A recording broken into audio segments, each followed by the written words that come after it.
Hi, I'm Tim. Welcome to Watchbox, and thanks for logging on. If you love this watch, email me, tmosso@thewatchbox.com. It's in the description below. Your purchase and pricing email question line for buying this or any watch you see on any Watchbox platform. Reach out to me directly. Email tmosso@thewatchbox.com for pricing details. Today, we're discussing a true vintage classic, the ultimate 1980s era Rolex. This is a 8.8 million serial, so circa 1986. Rolex Oyster Perpetual Day-Date 18019 BIC, the legendary Tridor. So named because it's not two-tone, but three-tone. This timepiece is, technically speaking, a 36mm white gold single quickset day-date. So let's review all of what that means, but fit first. 36 millimeters in diameter. The watch measures a reasonable 12.5 millimeters thick. It is 43.8 millimeters from lug tip to lug tip. And then if you include the solid end links of the President bracelet, it is 47.5 millimeters across the wrist with a 20 millimeter spacing between the lugs. We'll throw this watch on my wrist, which is 16 centimeters in circumference, and it is quite comfortable. It's low enough to fit underneath the cuff. It's short enough across the wrist that it's viable on a wrist as small as 13.5 centimeters circumference, so even a lady could wear this well. And you can see that it is an absolute riot of colors, textures, and tones. I'll also mention that because the Day-Date gained solid center links and solid end links relatively early on, wearing a 1980s Day-Date feels a lot like wearing a modern-day Rolex, whereas almost no other 80s Rolex can boast that it feels like a 21st century watch on the wrist. This has that kind of solidity. The strap, well, the bracelet, is a remarkable example of Rolex's engineering and industrial might.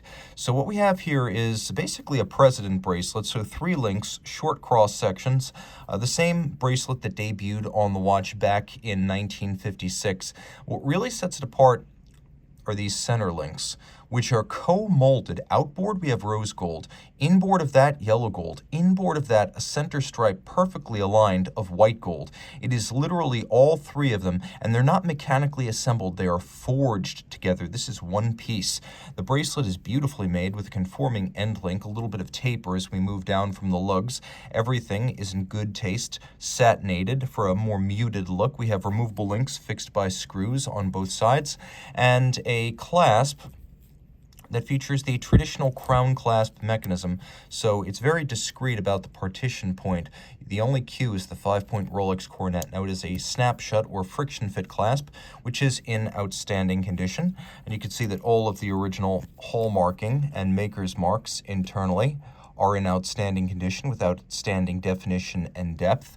Now, the President bracelet is truly called the President. The watch has often been nicknamed the Rolex President or Presidential due to its famous and sometimes infamous past roster of owners. But the watch is properly the Day-Date. The bracelet is properly the President. Now, you can see on these pre-2000 examples of Day-Dates, the lug hoods are actually satinated, which is a little bit of a different look compared to the full polish treatment we get today. There's polishing between the lugs and there's polishing alongside the case, but the lugs have a sort of circular satination across their top. We have a twin lock crown in gold. You know it's a twin lock in gold because it has 2 dots, and a screwed in white gold oyster style case back. This watch is 100 meters water resistant. Even back then, in the 80s, every Day-Date had a sapphire crystal, so you have that modern watch style feature. We have a yellow gold fluted bezel, and then we have that sapphire, which is slightly boxed with a Cyclops eye magnifier. Note the lovely nostalgic open 9s. There are also open 6s. This is the Rolex dial that has it all. White gold hands and indices, diamonds, mother of pearl, and if you look at the right angle, you can see underneath this mother of pearl, we have a blue Rolex Jubilee dial base. So you wind up with the look of blue mother of pearl from some angles, and it appears completely opaque. But turn it at a different angle, and you can see the Jubilee dial that sits underneath that thin sliver of mother of pearl. So to recap, we have yellow gold, we have diamonds, we have mother of pearl, we have a Jubilee dial base, and we have factory tritium hands. So this truly is the full 80s Rolex experience all in one package. It's also a single quickset generation Day-Date, which means that some of the later features like the double quickset are not there. But what we do have is a single quickset, and this was the only ever generation of single quickset Day-Date. So you have a system for rapidly cycling the date, and it's on a gold disc, so is the day. If you turn it the other direction, it just winds the watch, and then you pull it outboard and it activates hacking seconds. The full double quickset wouldn't arrive until the next generation of the watch in 1988, so this is considered to be a transitional generation Day-Date. Underneath the case back, we have Rolex caliber 3055, also a transitional movement, automatic winding with a 48-hour power reserve, stop set, single quickset, 4 Hz beat rate. It's free sprung. It has an overcoil hairspring shaped by hand.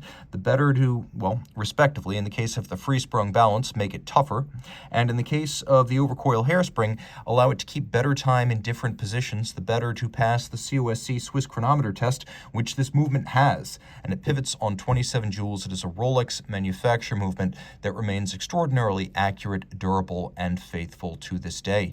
Reach out to Team Mosso at thewatchbox.com for purchase and pricing details on the ultimate 1980s Rolex Day-Date.